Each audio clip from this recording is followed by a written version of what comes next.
Hello, everyone. Welcome to the Warren Hayes Show. I am Mr. Warren Hayes. Thank you for joining me today. Look, there's something odd with my hair today. It looks black. Like my hair is my hair is not usually. It is a deep brown, and I have a substantial amount of gray. Well, I have a substantial amount of gray in it as well. That usually lightens it. And right now, I find like it looks like I went out and bought some Just for Men and applied it. Like it looks like just a cheap black dye job. It's really strange. And I tried fiddling around with the camera settings, to adjust the saturation and brightness and all of that, and I don't know, man. Looks weird, but hey, you know what? I'm still glad you guys are here.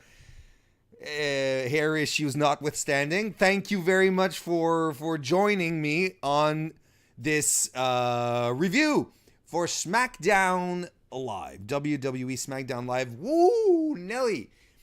That was a fun show, wasn't it? That was a great show that we got. It's odd. It's strange how basically, how the creative team on Raw have such a hard time trying to come up with compelling storylines, developing characters in a very interesting way, and making everything feel significant. Whereas SmackDown last night, everything just... I'm not stupid. I know that, SmackDown has had its fair share of stinkers over the past few months.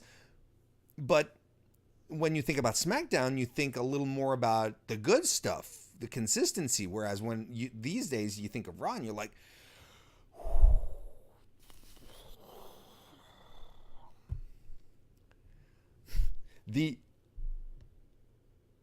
What was great about...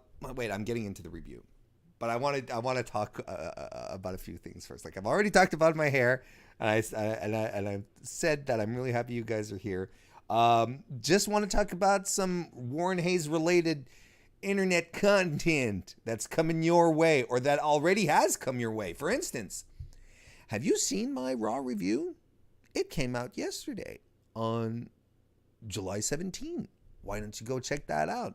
It's full of fun insights. It'll be quite the counterbalance to this review, I would say.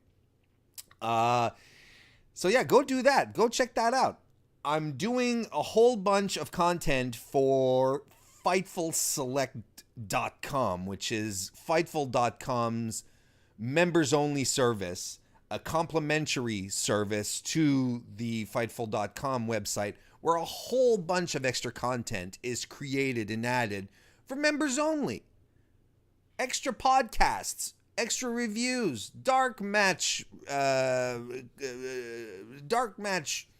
calling.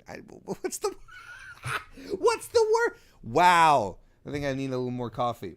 And interviews and news pre-releases. Sometimes we members of FightfulSelect.com, we get to see some news items, some breaking news, some scoops before everyone else does. For instance, we FightfulSelect.com members knew that Brock Lesnar was at UFC a couple of weeks ago before everyone else did. We're special. Be special. Join FightfulSelect.com. And on top of all of that, like I said, I do content for FightfulSelect.com. For tonight, 205 live and NXT post-show review. Right after NXT, I'm jumping on there live. I'm going to do a review of both shows. I did that first show last week. It's up there for free. If you want to get a sneak peek at it, you just head on over to Fightful.com. Head over to their YouTube channel directly. and you'll be able to see my my 205 Live and NXT review free preview last week. Tonight, members only. I'm going to be doing, starting tomorrow, a weekly G1 wrap-up.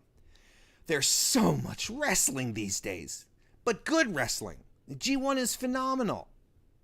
3 days in, it's been great. There's going to be, so tomorrow is going to be the fourth day, second day of Block B action.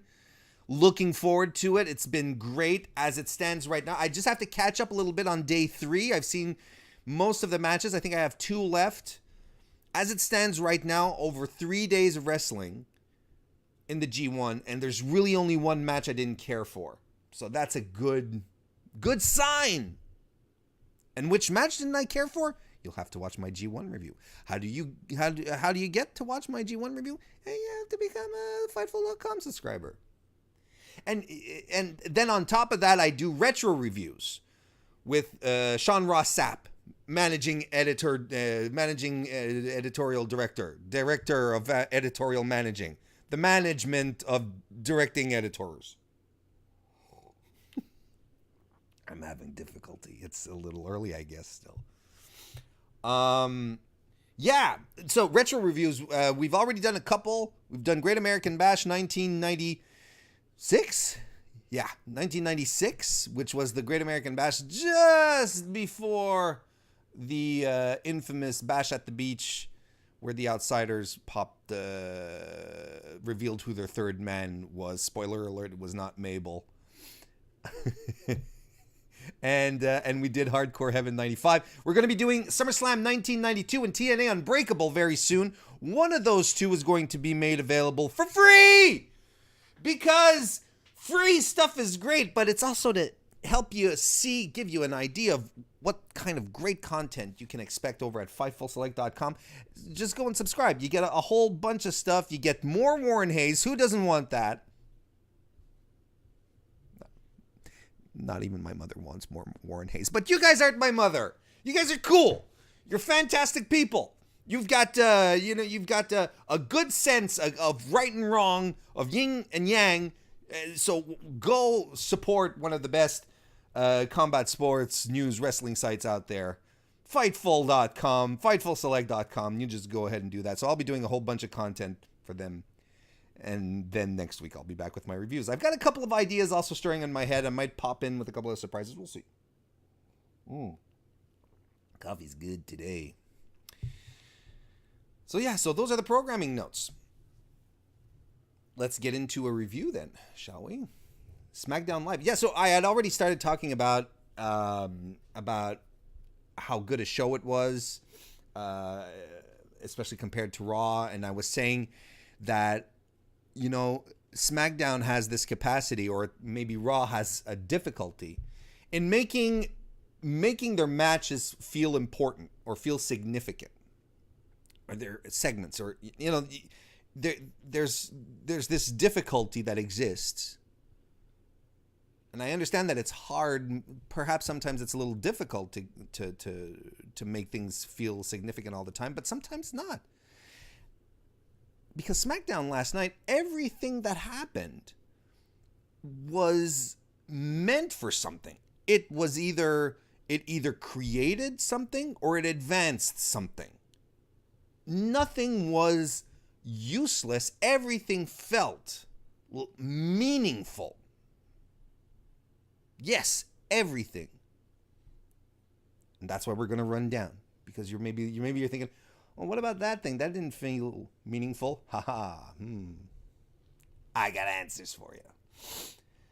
SmackDown Live, July 17, opens up with a promo from Jeff Hardy. A very non-rambling and very concise promo. Good for Jeff. It was fine. It was a good way to open up the show. And then we saw Shinsuke Nakamura who called Jeff Hardy a sad clown, which I thought was funny, and finished by saying, God bless America. Now, I really do think, and I hope, that Shinsuke holds on to the U.S. title for a long time. He's, right now, I really do believe he is top heel on Main. And yes, even I'd scooch him above The Miz. He is fantastic. And this guy is cutting some of the most compelling and interesting and flat out hilarious promos. And English isn't even his native language. They're doing such a good job with him. He's doing such a good job with himself as well. And you know what kind of reminds me? The fact that, that you have Shinsuke and his, that face saying God bless America in that accent. It kind of harkened back to when Kevin Owens was U.S. champion, when he was the new face of America. Remember that? Of course you remember that. It was one of the most memorable U.S. title runs in recent history. And because Owens decided to make something out of it. I'm not saying that Shinsuke has to go and be, very explicitly new face of America part 2. But he can definitely play off of his disingenuous attitude and show love for the United States, being, saying, I will defend the honor of the United States, but in all his phony, disingenuous attitude. That'd be great. I think they're onto something here, and he could hold on to that title for a long time because it'll be a natural heat generator. It'd end up being one of the more memorable of the recent U.S. title holders. More memorable than Jeff Hardy, anyway. And we got, holy crap, right? We got, folks, AJ Styles versus Andrade Cien Almas. For, no reason other than, well, let's just do it. Andrade early on hits the Tranquilo spot and does it with Zelina again, which I think is, I think it's cool. I think it's cool that this has become a thing that they do together. It helps drive home the idea that these guys are really a pair. They're a duo. That one without the other it'll be a hard sell. That flustered Styles. He didn't like it. And apparently there was some really good action during the commercial, but being in Canada and having to sit back and watch commercials about how your breathing apparatus at night might be developing germs in it. We didn't get to see what was going on during the commercials. So thank you, WWE, for nothing. But apparently, for once, the action was really, really interesting. It wasn't just like rest holds. Apparently, they were doing stuff. So when we come back, Almas hits a beautiful drop kick on the champ. He hits a second rope springboard drop kick on him as well. That was really cool. Styles hits a Uranagi. Reverse elbow to Styles' knee, which as Styles is going for the phenomenal forearm, so basically just flies off the rope. Styles does. He just lands flat on his face. Almost does that amazing, I don't know how else to call it, but his amazing skipping moonsault spot, where he does this one moonsault, misses it, but lands on his feet, and then from there does a standing moonsault. It was good in NXT, and it's good here too, and it's great that he had the opportunity to do this here. Pele kick by Styles on Almas on the top rope. Just to remind us that AJ Styles can really go as well. They do the stupid chest stomp spot, where they're in the corner and AJ Styles is sort of like in a Tree of Woe. He's upside down and his body is, this is the ring post. This is the ring post here, and then you have AJ Styles. That's his foot, and he's like this, kinda. And that's his chest. And then Almas jumps off to stomp him on the chest. But AJ Styles is holding his torso like in position to get. I think it's stupid. It's a stupid spot. I hate that spot. They need to stop doing it. Almost after that hits the double running knees in the corner, goes for the pin, gets very closely shaven too. Hammerlock DDT into the calf crusher. AJ Styles manages to get out of Almas's Hammerlock DDT, and Almas taps.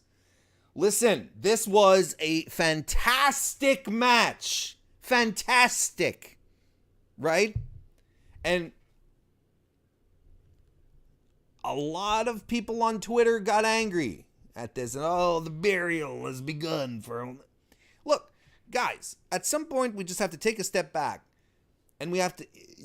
Losing isn't always a bad proposition. Honestly, would you have seen Andrade Cien Almas win like right there against the champ? That would have been some... Honestly, that would have been some questionable booking. Last night was perfect. And I'll tell you what. When you give a match time to grow, when you let your talent work and work out their match and allow them room to shine, when you let them tell compelling in-ring stories, it doesn't matter who loses because everyone gets elevated. Andrade Cien Almas last night took the WWE champion to the limit. And legitimately, not just hype, not just Michael Cole hype. He took him to the limit. No, legitimately, this was a very, very competitive match. WWE management let Andrade Cien Almas have a competitive match with the champion. What do you think that means? This was far from a squash. Had he been squashed? Should he have been squashed? that would have been a disaster. But here, both guys shone. It was brilliant. And like I said, management let him have a competitive match with the champion, with the guy who holds the belt that has the lineage. This means something. If you take a step back and then think about it and you're like, yeah, okay, they have faith in Almas. This is what it means. And man, did he ever show that it's a good reason to put their faith in him. What a great match.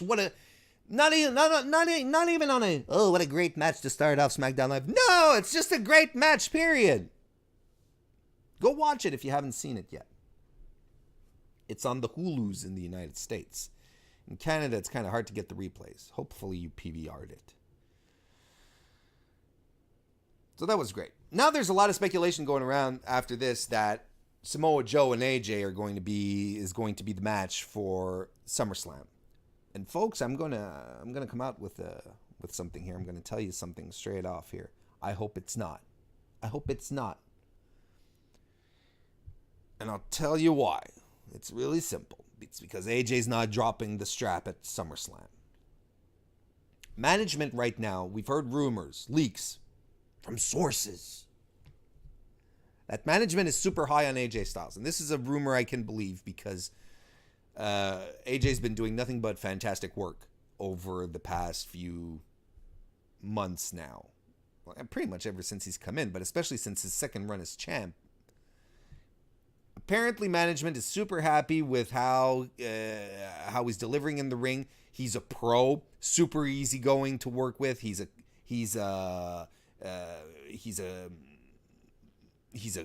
I don't want to say company man, but he understands the business. He does his things. He does what he has to do to get the angles over. Apparently, they're super high on AJ Styles right now. Great attitude, great guy. He's on the cover of 2K18. Sure, it's coming out in October, but there's something about having him drop the strap just previous to the launch of the title of the video game that's a little weird. So if you consider those reasons as to why AJ Styles wouldn't drop the title at SummerSlam, don't put him against Samoa Joe. Since Samoa Joe has come back from injury, he has not won a single big match. Not one. He lost, let me see here. See, he lost at the Greatest Royal Rumble against in the ladder match.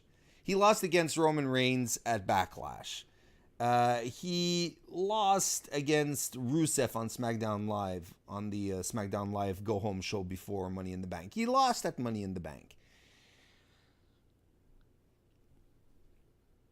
And the thing with Samoa Joe's character, when he cuts his deliciously awesome promos, is that he always positions himself as this incredible threat that tells it like it is. Remember everything that he was talking about when he was in that feud with Roman when he came back and was saying, Roman, you can't get the job done, so it's time to put you out of your misery, and I'm going to put you out of your misery because I can. And you bought into it because what he was saying felt real, first and foremost, and second of all, he's convincing. Like, he has all the natural attributes to make you say, yes, I believe what this guy, yes, this guy can beat up anyone he wants, especially Roman Reigns. He can do it. Look at him. So you can buy into it. So since his character is like I like to call him a hitman, where he'll basically like, look, I'm coming for you and I'm going to take you out. If he never takes anyone out, there's no character. He has to start winning big matches.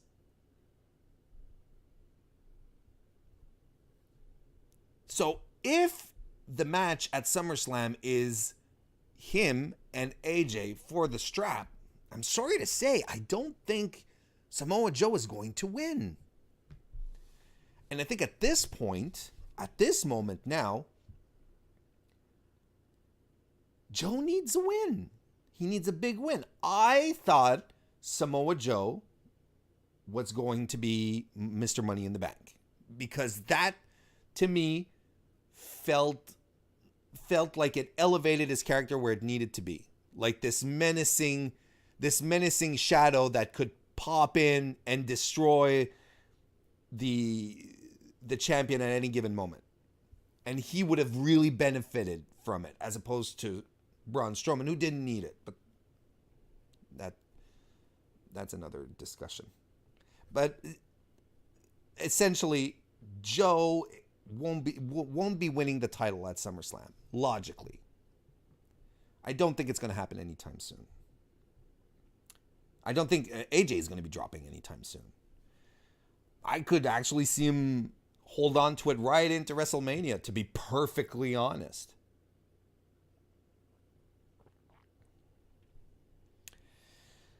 I mean, it wouldn't be the end of the world, but I really think Joe should benefit now from getting big wins. Really, really getting big wins. My hair's not looking as dark.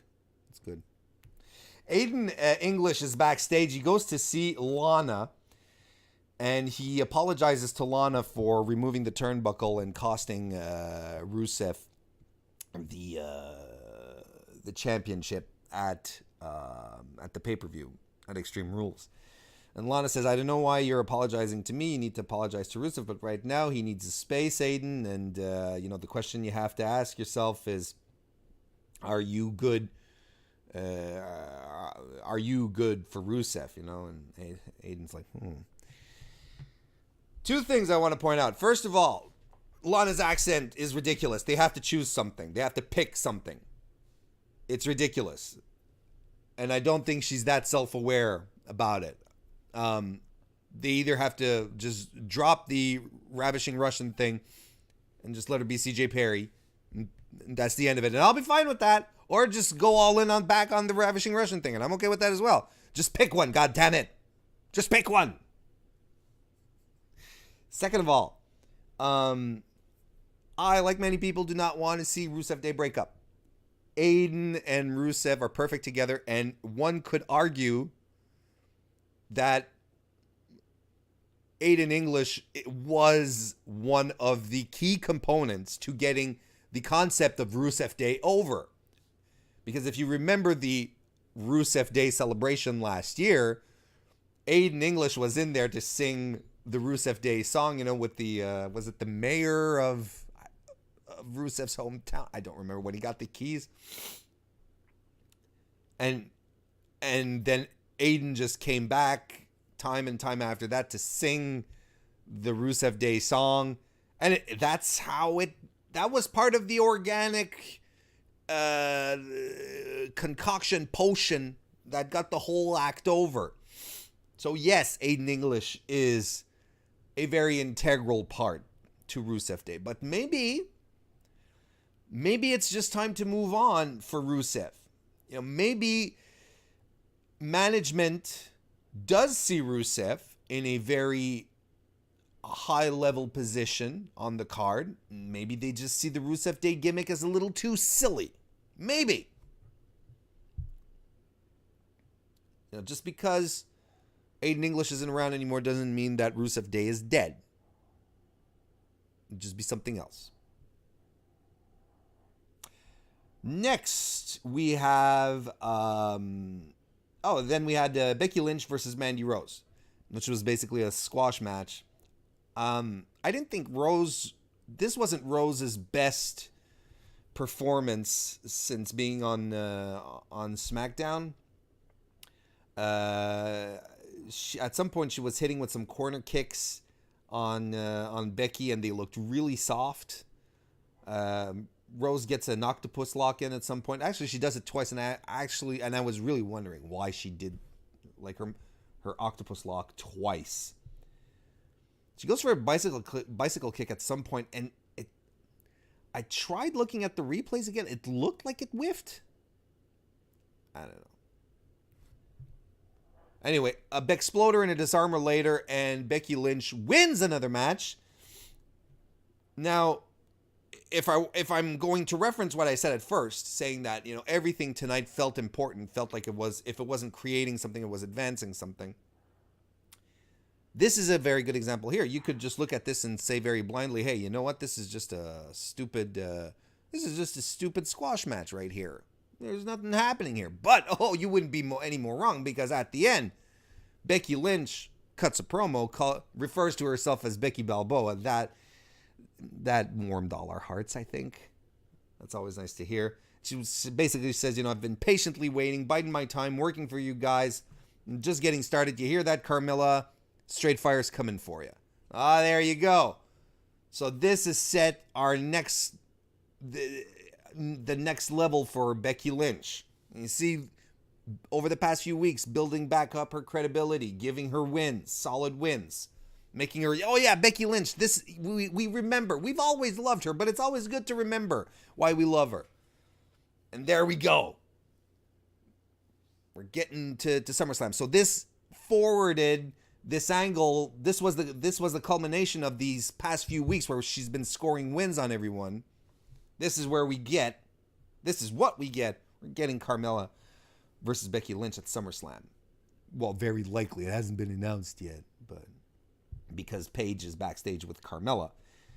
And she sets a match next week where Carmella has to fight Becky Lynch, non-title. There's a stip, though. If Becky wins the match, she gets to fight Carmella at WrestleMania. But that's obviously what's going to happen.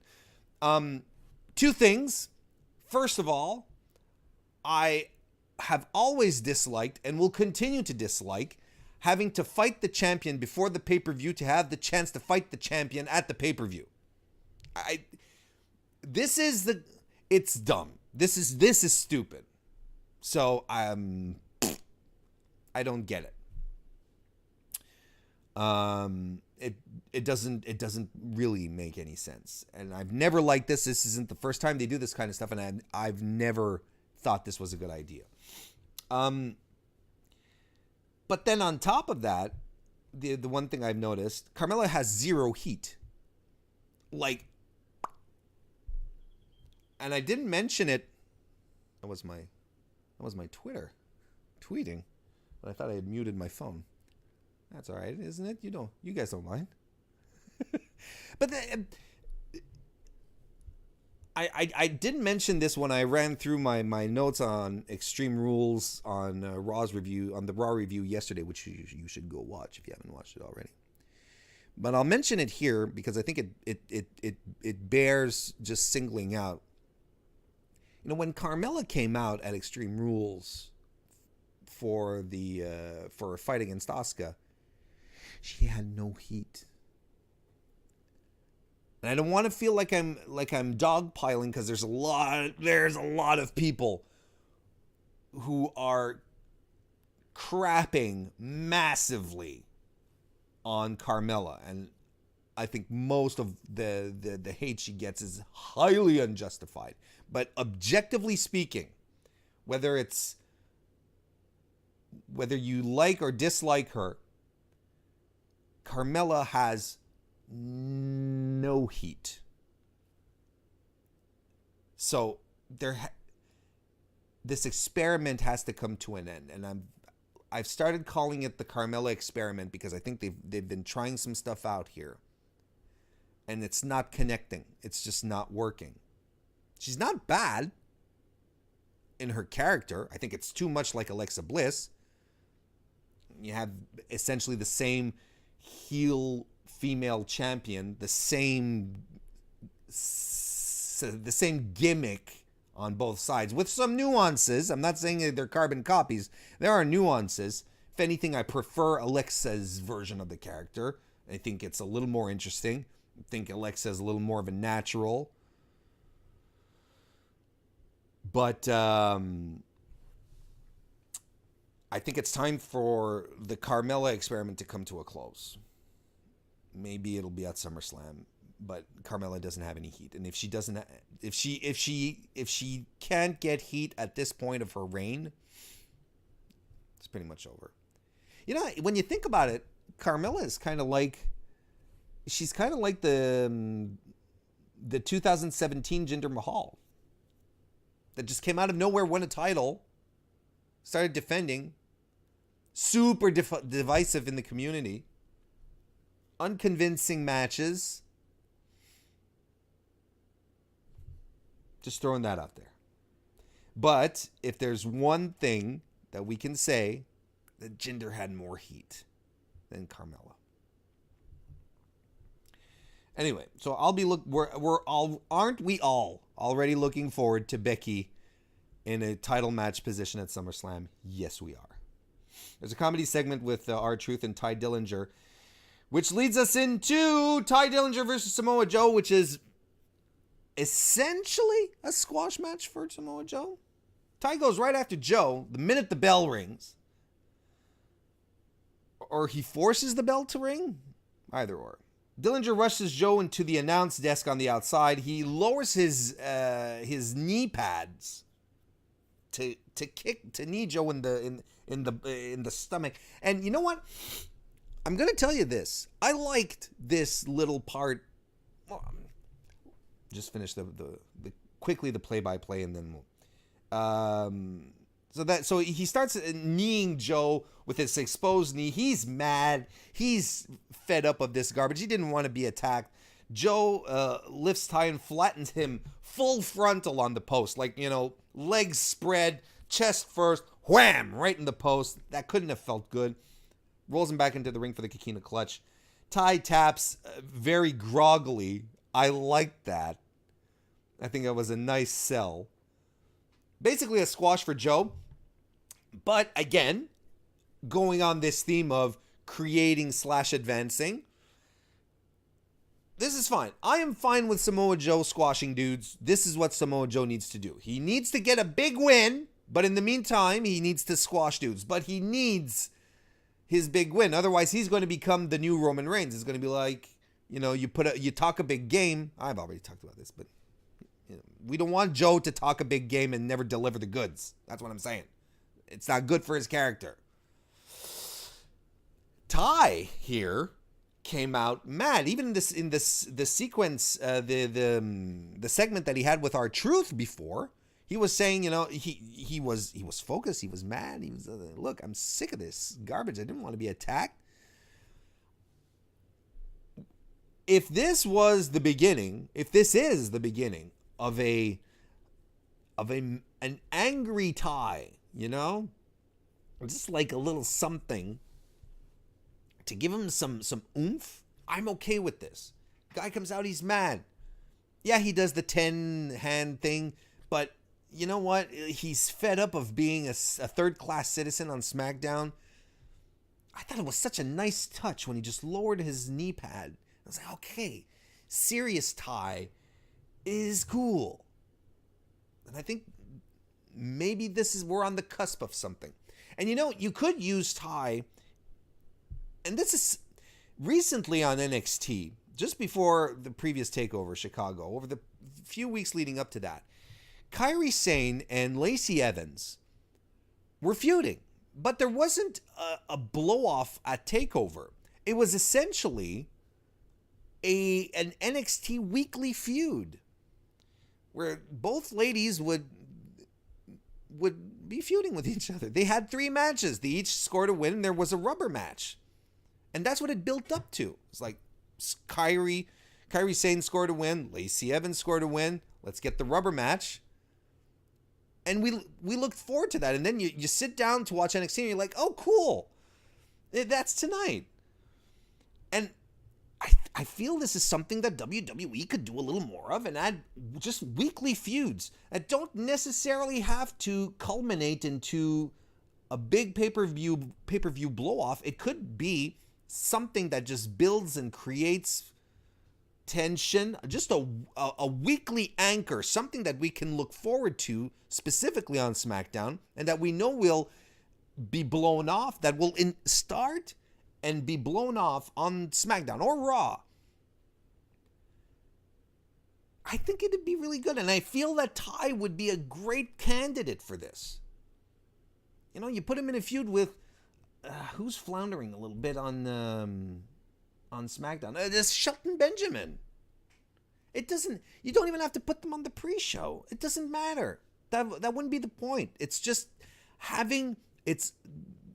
the brand having its own little encapsulated mini feud right there. That just keeps us interested. And it just gives airtime to guys or girls, continues to develop their characters. I think it'd be a winning proposal.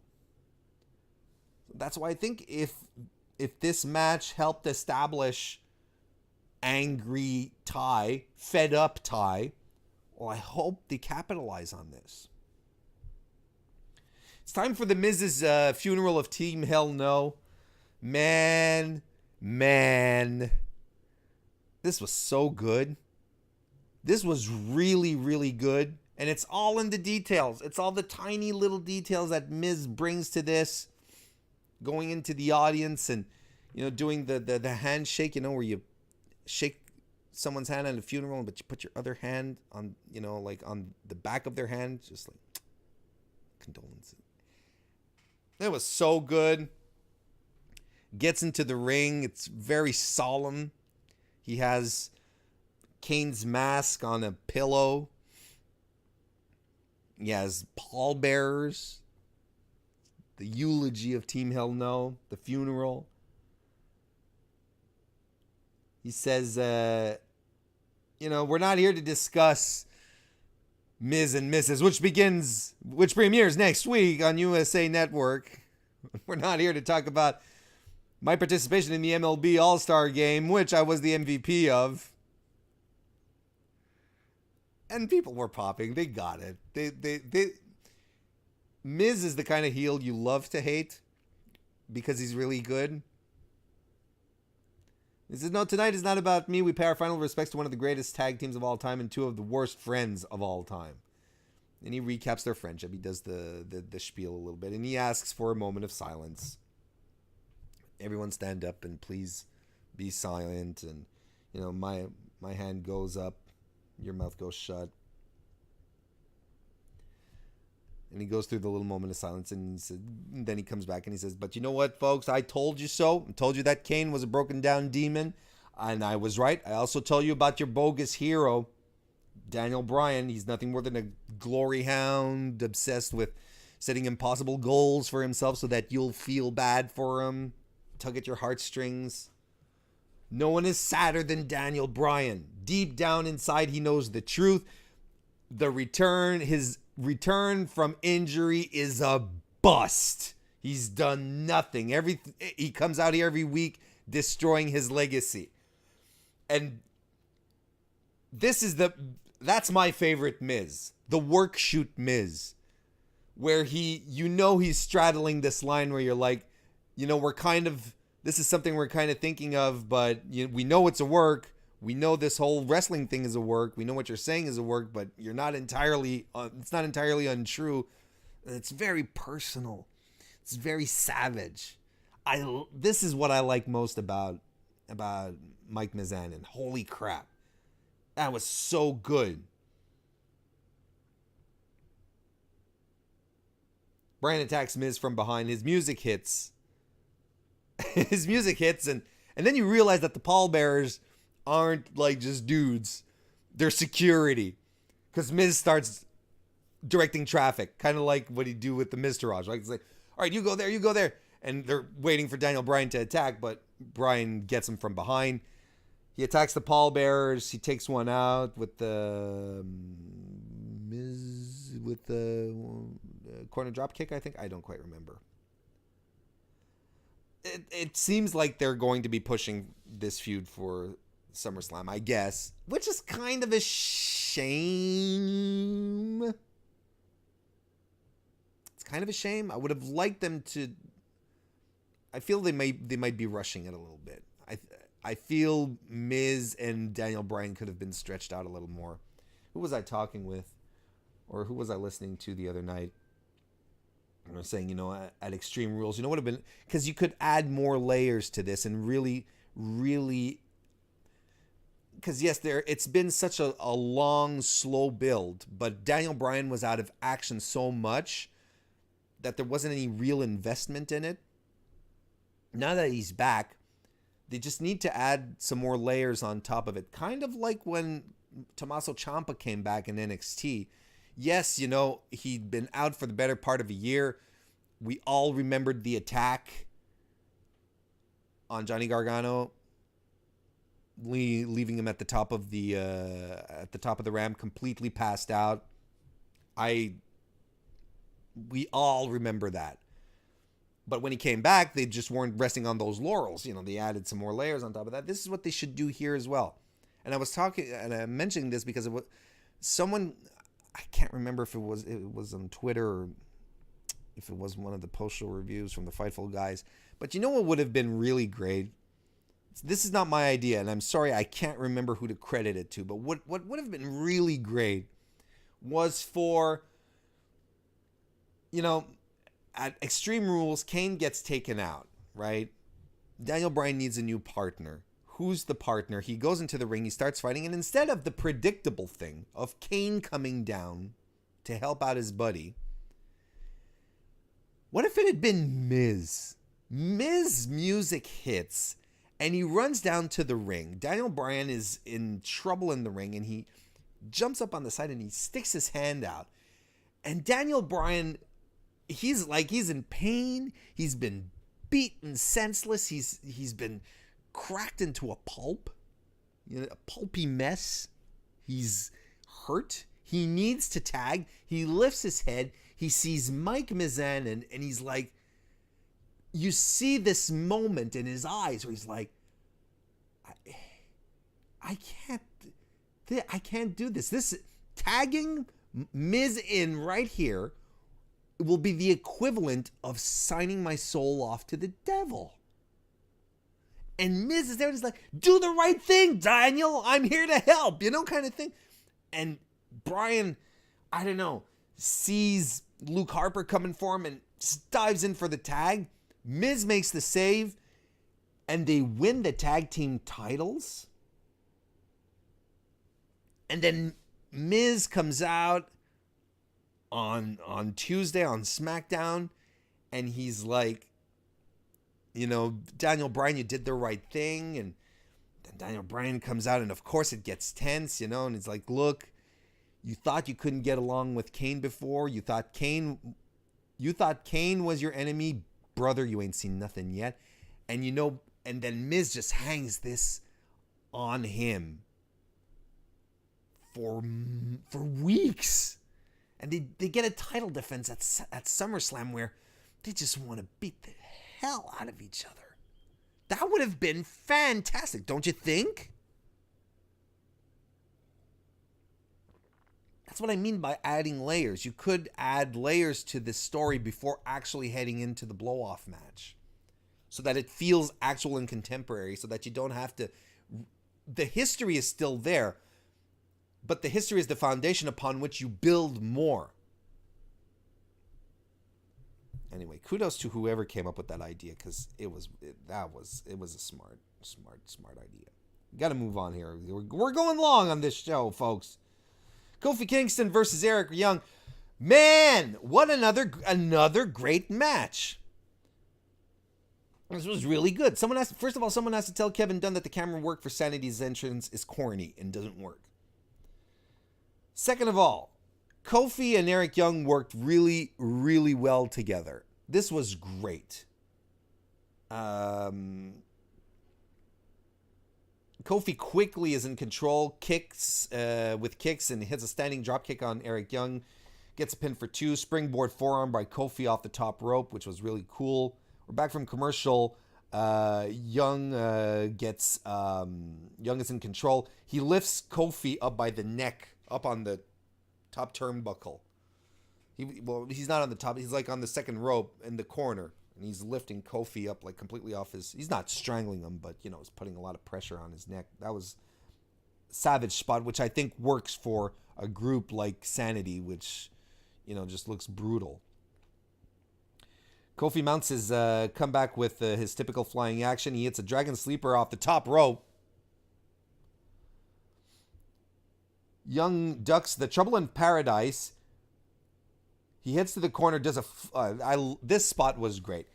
He runs to the corner, does a flare flop, runs to another corner, goes up the ropes from the outside, but Kofi runs and meets him up on the rope and throws him off. That sequence was really, really electric.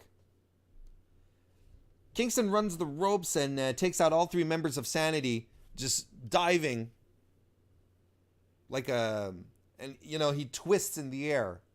It's not exactly his trust fall, but kinda. And he takes out all 3 guys. Kofi hits the SOS on Young as well. Can't get the pin.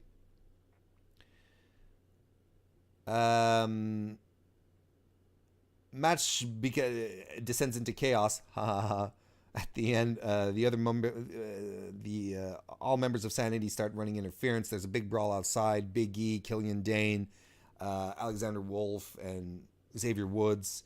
Dane on the outside eventually tosses Woods onto Kofi from the outside, and as Kofi runs the ropes, throws Woods onto Kofi, and that leads into the wheelbarrow neckbreaker from Eric Young. It'd been a while since we've seen that. That was nice. It's a good move. It's a convincing finisher. And guess what? It finishes Kofi for the pin. Perfect. That was a great match. And let's keep having New Day and Sanity feud. This is great. And it's great for a bunch of reasons. I was reading recently, one of the main reasons actually, reading recently that the New Day guys don't necessarily want to break up. I don't remember who was interviewed. I don't remember if it was Kofi or Xavier. But the New Day guys aren't looking to break up. But they do want to establish themselves more as... They want to do more singles stuff. I've been talking about this for a couple of weeks, where I feel like New Day could be... Leading into Money in the Bank. There you go. Where you had one of the guys... You weren't sure which one was going to participate in Money in the Bank. We can perceive... New Day as more of a stable than an actual tag team. Same thing goes for Sanity. They're both teams of 3. A tag team could be anyone. They could all freebird. You know, if any of them were to become tag champions, they could freebird rules, both of them. And at the same time, they're all credible singles competitors. As it stands right now, Eric Young is doing most of the singles work, but Killian Dane is amazing in the ring. And we know that all three of the New Day are great as well. So, I think it's a natural fit to have New Day and Sanity fight each other in this context because they don't always have to resort to tag team matches. They can all do like singles matches and help break this image that New Day has that they're a tag team and that they're more of a stable. They're like Undisputed Era. They're three guys who wear the same colors. They have the same theme music. They have the same motivation. They work well together. They have good complicity. You know, it's basically a stable. And same thing goes with Sanity. I think this is a natural fit. Let them fight into Royal Rumble.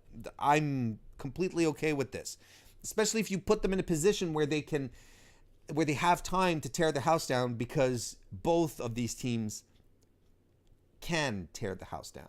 They have torn houses down before, and they can do it again, especially together. Main event is Jeff Hardy versus Shinsuke Nakamura. Look, I will be honest, I am shocked that this match went on for so long, because everything that I've been reading and seeing and just looking at Jeff Hardy himself, everything seemed to coalesce to the idea that Jeff Hardy is injured and can't wrestle, which is why I thought it made so much sense for Shinsuke to kick him in the nuts and win within 5 seconds. It's like, well, okay, obviously the rumors are true, everything is true. Jeff is hurt. Oh, but now he's going to fight on Tuesday. Well, they're probably going to swerve it. But no, they didn't swerve it. They main evented it, and he worked the match. But he looks like he's in pain. This is a fine TV match. This was a good match. And again, it advanced. Oh man, did it advance storylines, right? We'll get there in a second. I like the start where Shinsuke immediately goes for a low blow, but Hardy dodges it, and Shinsuke's face, where he got caught, the smile he has is like, what?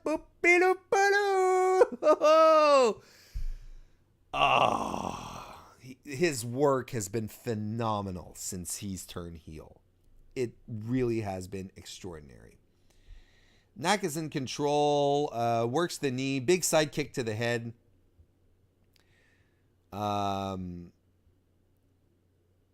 He hits a jawbreaker. Jeff Hardy, he regains control at some point, hits a jawbreaker on Nakamura, side Russian leg sweep. He looks like he's in pain. Like everything he winces at everything, and I really don't think that he's just selling. I'm afraid that there's something deeper in this.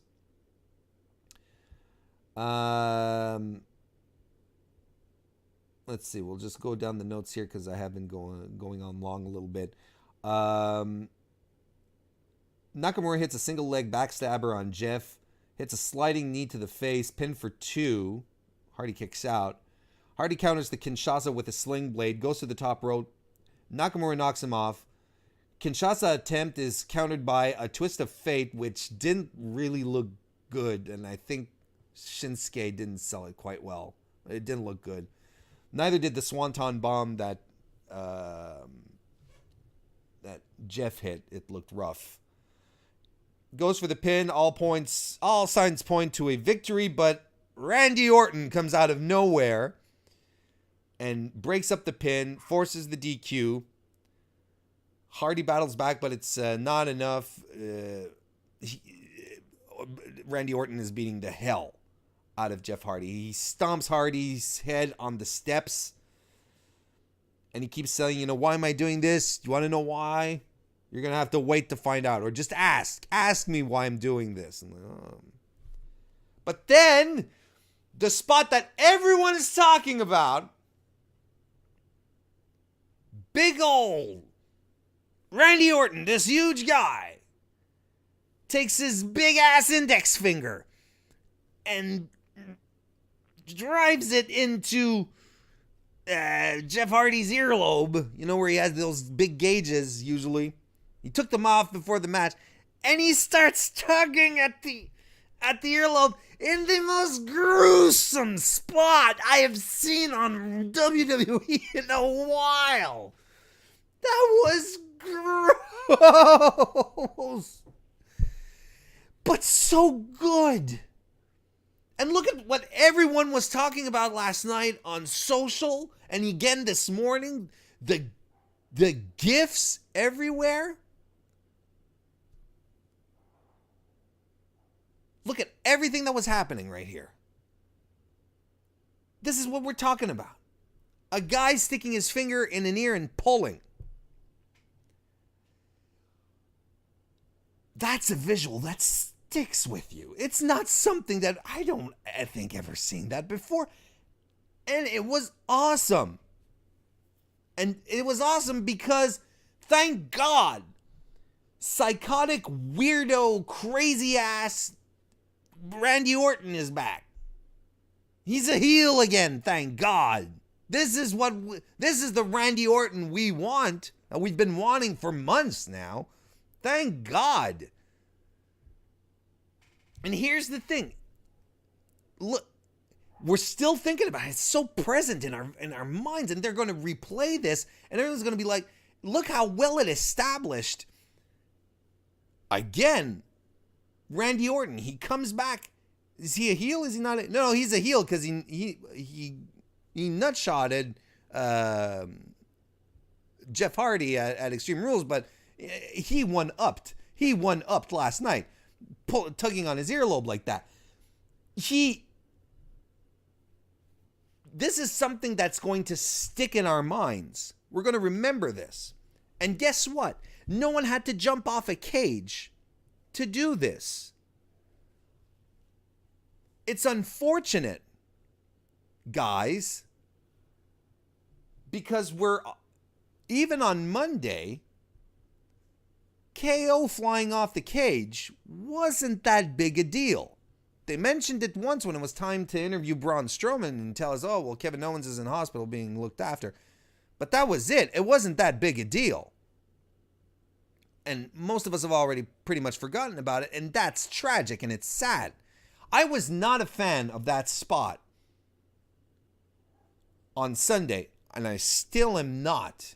I still think it was a bad idea. And it's a waste to have put that on a B-level pay-per-view that had no impact whatsoever. And look what happens here.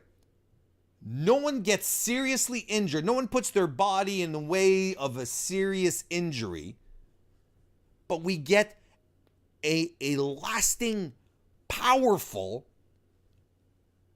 and storyline relevant image that is going to stick with us. Now we're like, oh my God, Jeff Hardy has to destroy Randy Orton at this point. Now we're all immediately looking forward to this match. Why? Because it was so well done, and it was good, and it made sense in Randy Orton's heel character. I don't, that's why the KO spot at Extreme Rules felt, you know what? At some point, it even felt a little desperate to me. It's like, hey, we have to do something big. You don't necessarily have to do this kind of crazy shit to get attention. I don't know if you can hear my dog. My dog is going nuts for some reason, but it's all right. Just ignore the dog. I apologize. Anyway, but we're done. We're done with the review. This was a great show. I really enjoyed it. It was a great SmackDown. It's amazing to think that this is the same company that produces Raw. I don't understand how they can all be so different. Hey guys, thank you very much for joining me on this review. Remember, tonight on Wednesday, June 18, join me on FightfulSelect.com for my 205 Live and NXT post-show review. We do that live. I'm going to be doing some G1 Wrap up starting tomorrow, Thursday the 19th. Going to be more reviews. There's going to be all sorts of stuff here as well. Follow me on Twitter, Mr. Warren Hayes. Mr. Warren Hayes. That's me. And thank you again for joining me. And I'll see you next time.